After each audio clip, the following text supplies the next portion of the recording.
Hej, vi er 4 drenge, Michael, Adam og Christoffer Fadi, og vi skal forklare om fremstillingen af bly og kemien bagved det. Ja, og i fremstillingen af bly indgår der 2 primære faser.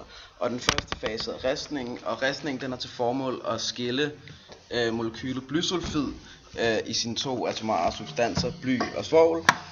Og det gør denne reaktion sker under tilførsel af oxygen, og produkterne vi får efter når reaktionen er færdiggjort er så blyoxid og svovldioxid.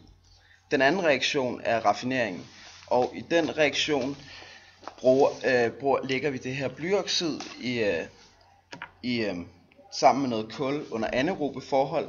Vi varmer det op, og når vi varmer det op,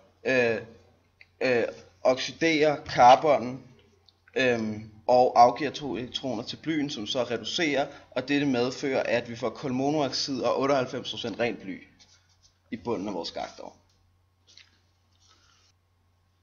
Vi har en redukskemi, og i det her tilfælde har vi oxygen og svovl, der indgår i en redoxreaktion med hinanden.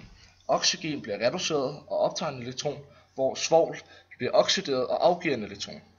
Her har vi så tænkt sig at bruge oxidationstal til at afstemme vores reaktionsskema.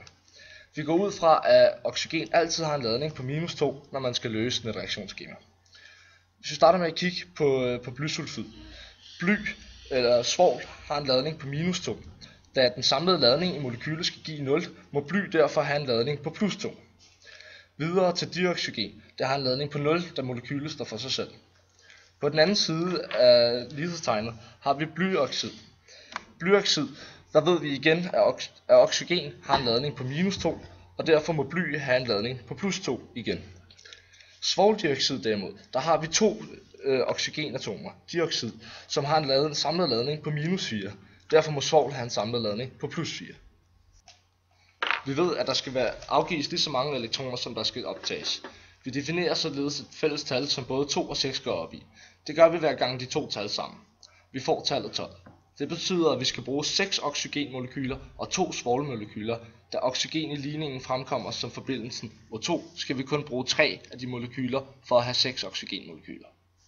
Ja, for at kunne afstemme den her redoxligning vil jeg bruge den metode, som Michael brugte lige før. Vi ved, at molekylet blyoxid har en samlet ladning på 0, og da vi har defineret, at oxygen har en ladning på -2, må bly have en ladning på +2. Det carbon, der står alene, har en ydre ladning, eller en ladning for samlet molekyle på 0, og derfor må carbonsubstansen også have en ladning på 0.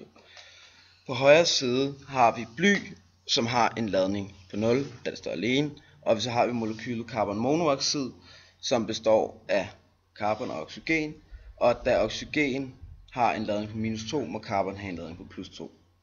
I den her ligning er antal opgange lig med antal nedgange, og vi behøver ikke afstemme den yderligere. Vi blev også stillet den opgave, at vi skulle finde eksempler på, hvor bly det blev anvendt i forbindelse med glas og glasur. Og bly det har en masse fordele, hvis man tilsætter det i glas, hvor det går ind og erstatter noget af calciummet i strukturen, som ikke er en krystalstruktur, fordi glas per definition ikke har en krystalstruktur. En af de vigtigste ting det gør, det er, at det giver det en højere densitet, som så indirekte gør, at det får et højere brydningsindeks, hvilket gør, at det bliver pænere at se på, fordi det kommer til at skinne mere. En anden fordel det har, det er, at det kan gå i forbindelse med forskellige andre stoffer, og så give forskellige farver til glasset, som vi kan se på det billede, som der er på skærmen her. En sidste fordel, der er ved at tilsætte bly til glas, det er under produktionen, fordi det giver glasset nogle andre egenskaber. Og blandt de her egenskaber, der er en lavere viskositet, hvilket vil sige, at det bliver mere tyndflydende. Og det er fordi, fordi viskositeten i glas er så temperaturafhængig, så gør det ikke nogen forskel ved stuetemperatur. Men ved de temperaturer, hvor man bearbejder glasset, der gør det, at luftbobler lettere kan presses ud, og det bliver lettere at forme, hvilket er en stor fordel, når man skal producere forskellige glasgenstande.